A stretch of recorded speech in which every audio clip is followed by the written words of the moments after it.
छगन भुजबळांना 31 मार्चपर्यंत न्यायालयीन कोठडी। भुजबळांचा मुक्काम आता ऑर्थर रोड जेलमध्ये। राज्याची आर्थिक स्थिती चांगली नाही। बजेटला काही तास उरले असतानाच महसूल मंत्री एकनाथ खडसेंची कबुली। केंद्राच्या योजना आणण्यासाठी महाराष्ट्र कमी पडत असल्याची ही कबुली।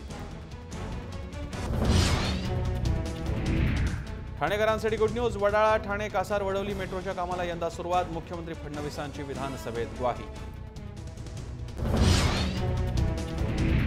भारत माता की जय न म्हणणारे एमआयएमचे आमदार वारिस पठाण निलंबित। निलंबन मागे घेण्यासाठी एमआयएम लिहिणार विधानसभा अध्यक्षांना पत्र। शेतकरी सर्वसामान्य आणि कष्टकऱ्यांना दिलासा देणारा राज्याचा अर्थसंकल्प। अर्थमंत्री आणि अर्थराज्यमंत्र्यांनी सादर केला आर्थिक पाहणी अहवाल।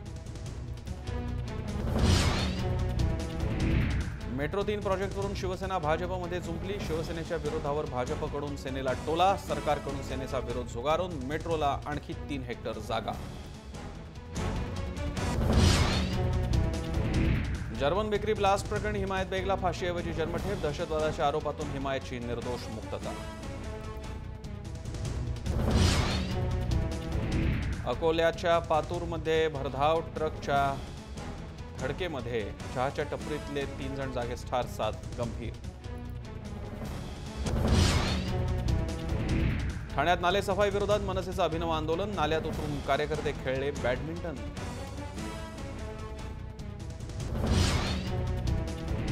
मुंबईतल्या माहीमच्या मखदूमबाबाच्या दर्ग्यावर फडकवला राष्ट्रध्वज। भारत माता की जय घोषणेच्या वादानंतर एक दिलाने राष्ट्रध्वजाचा सन्मान।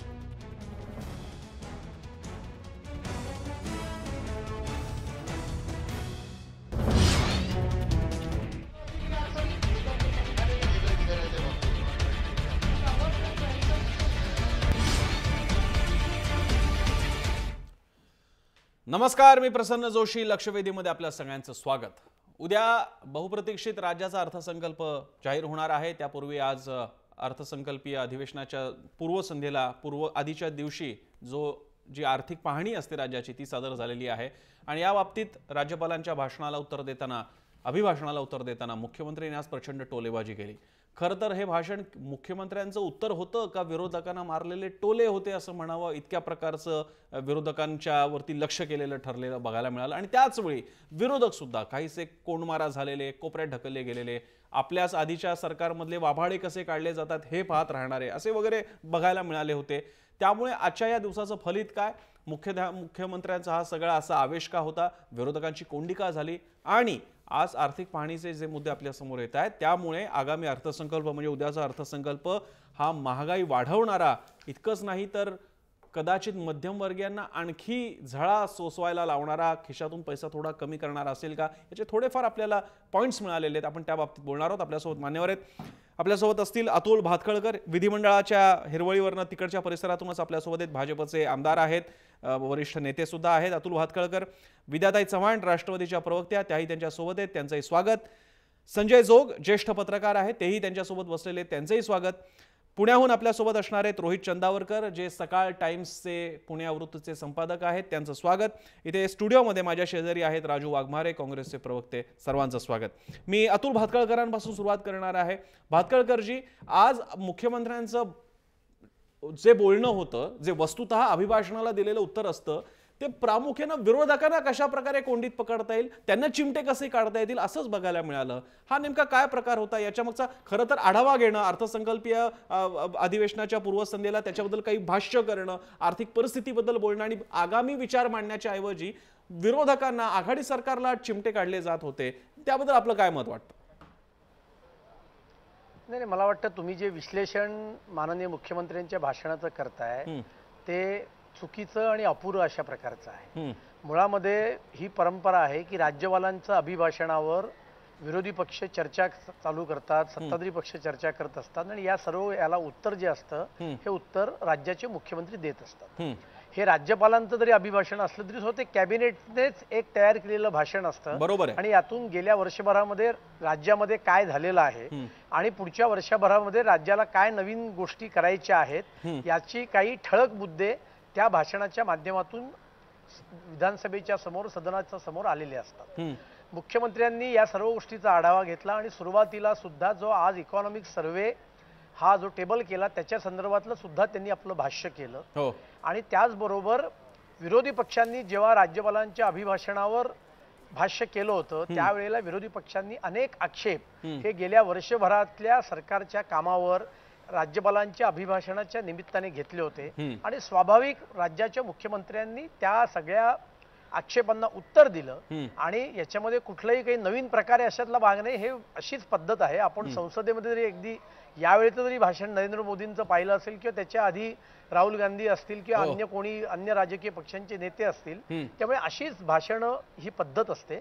आणि मला वाटतं की आपण सुरुवातीला म्हटल्याप्रमाणे मुख्यमंत्र्यांचं भाषण हे अत्यंत प्रभावी झालं. त्याचं कारण खरोखरच असं होतं की विरोधकांनी विनाकारण अंगावर काही मोहोळ ओढून घेतलं आणि म्हणून जेव्हा मुख्यमंत्र्यांनी पॉइंट बाय पॉइंट रिबिटल केलं तेव्हा त्यांच्याकडे बोलण्यासारखं काहीच नव्हतं आणि त्यामुळे यात काही संसदीय परंपरांचा भंग झाला अशातला भाग नाही. तर मुख्यमंत्र्यांनी आपल्या राज्याच्या प्रगतीचा आलेख हा आज सदनाच्या माध्यमातून महाराष्ट्राच्या जनतेसमोर ठेवलेला आहे आणि राज्यपालांचा भाषणाचा समारोप त्यास त्यांनी केलेला आहे. बरं, मी विद्याताईंकडे जातो. काँग्रेसकडे तर मी येणारच आहे. विद्याताई, राष्ट्रवादी या सगळ्या भाषणामध्ये जेवढे टोळे काँग्रेसला पडले, पृथ्वीराज चव्हाणांना सुद्धा काही प्रमाणात चिमटे काढण्याचा प्रयत्न झाला.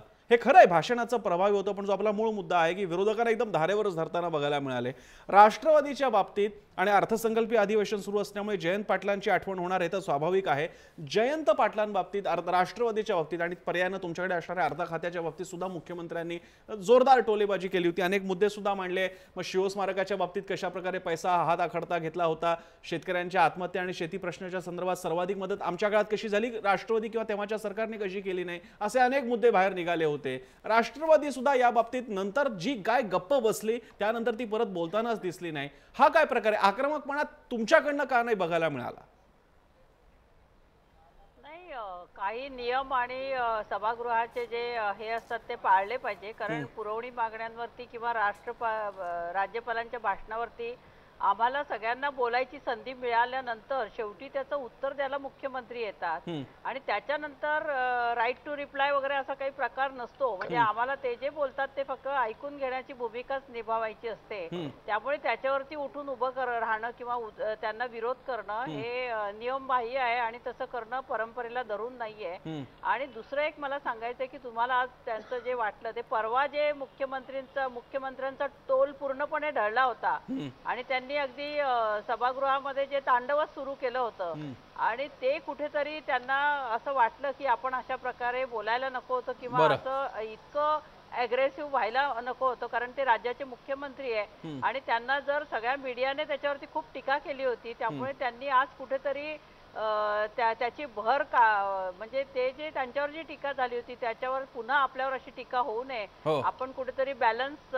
सोडता कामा नये हे करून ते आज महत्वाचा मुद्दा आहे. बरोबर आहे, बरोबर आहे. हा मुद्दा विद्याताई मांडतायत ते अगदी चुकीचं नाहीये. परवाच्या भाषणात सुद्धा त्यांचा रौद्रावतार बघायला मिळाला होता. त्यामुळे कदाचित यावेळी खेळीमिळीमध्ये जयंत पाटील पृथ्वीराज चव्हाणांच्या बाबतीत थोडंसं असं बोलून तेच तरी सुद्धा आम्ही सगळ्यांचे आदर करतो असं म्हणत शक्य आहे. विद्याताई म्हणतात ते अगदीच नाकारण्याजोगं नाही. पण मगाशी भातकाळकर म्हणाले तेही खरं आहे की भाषण प्रभावदार होतं, अगदी प्रभावी होतं. पण त्या बाबतीत अनेक मुद्दे असं वाटलं की फक्त ब्राईटनेस वाढवण्याचा प्रयत्न झालाय पण मूळचा कॉन्ट्रास्ट मात्र तेवढाच बघायला मिळत होता.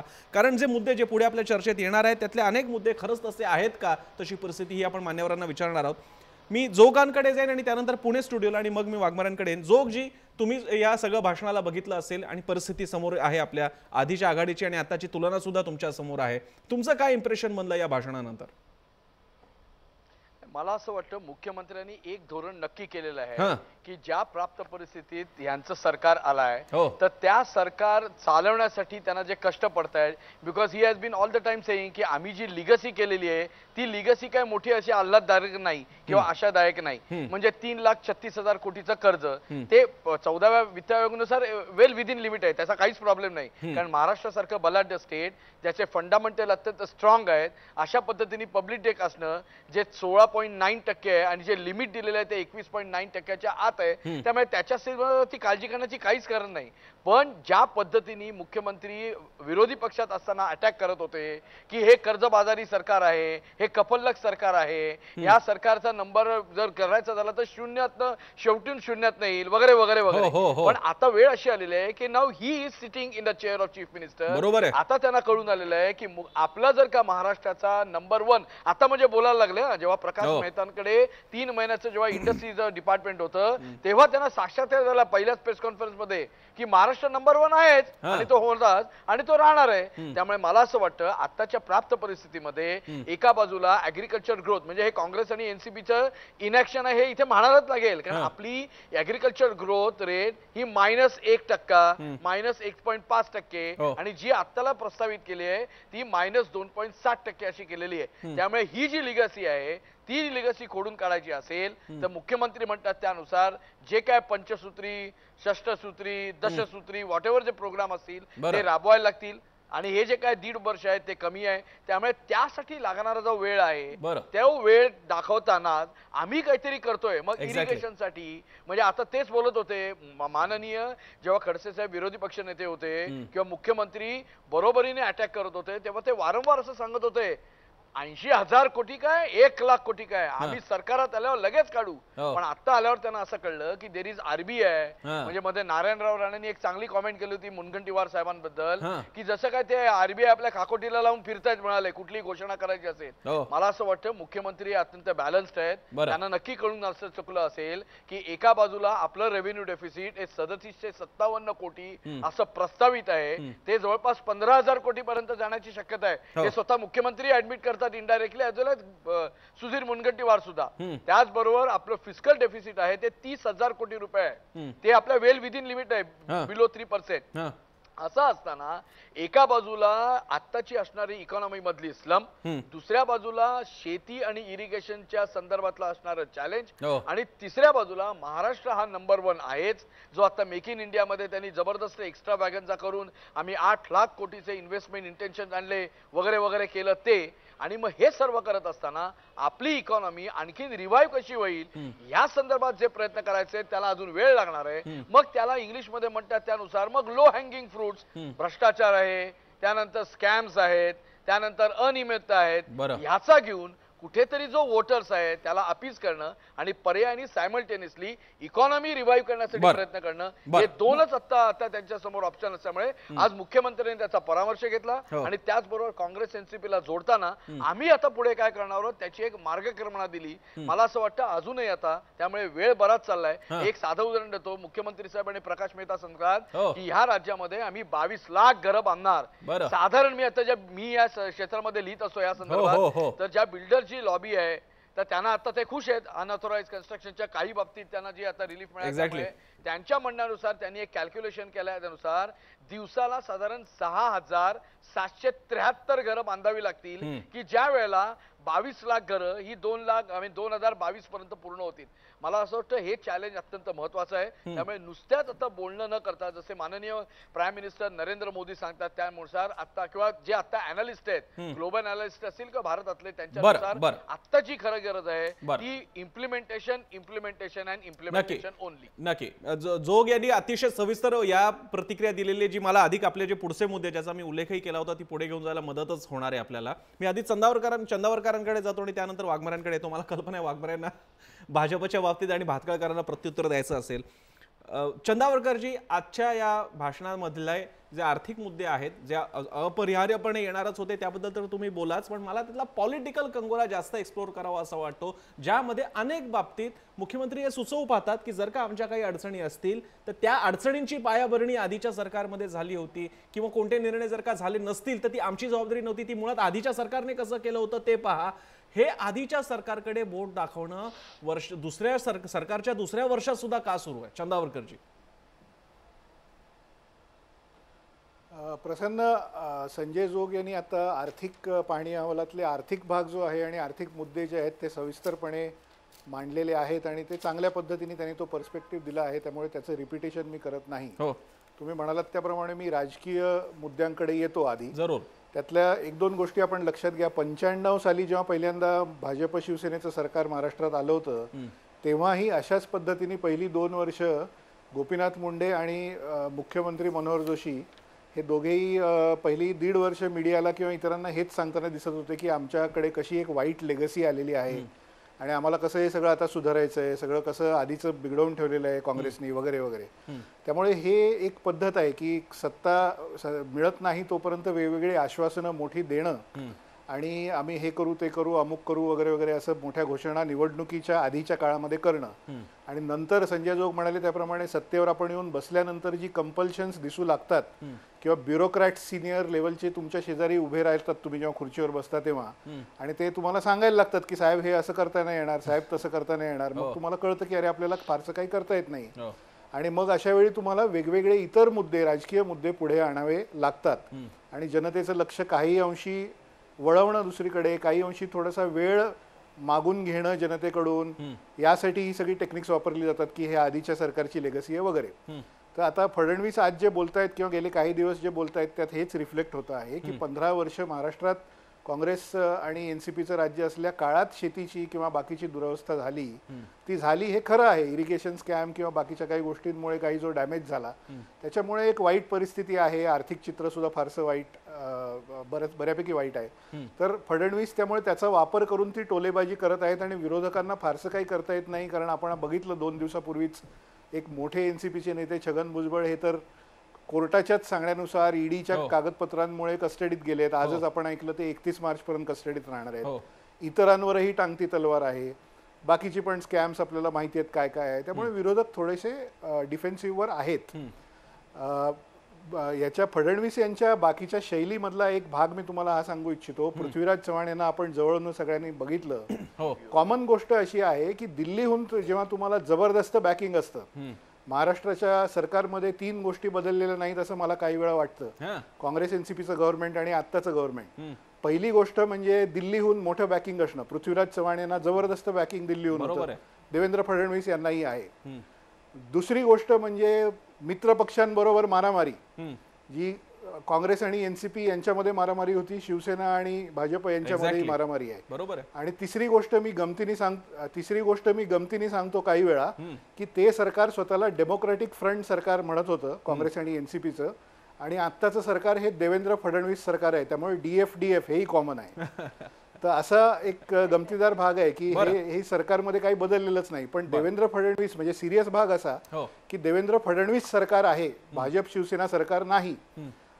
त्यामुळे देवेंद्र फडणवीस यांना नरेंद्र मोदी त्यांचे गॉडफादर असल्यामुळे मिळणारं बॅकिंग आणि सगळी भाजपची बाकीची त्यांची जी रचना महाराष्ट्रातली आहे त्यात शिवसेना कितीही कुरकुर करत राहिली तरी सुद्धा ती सत्ता काही सोडणार नाही ही असलेली खात्री.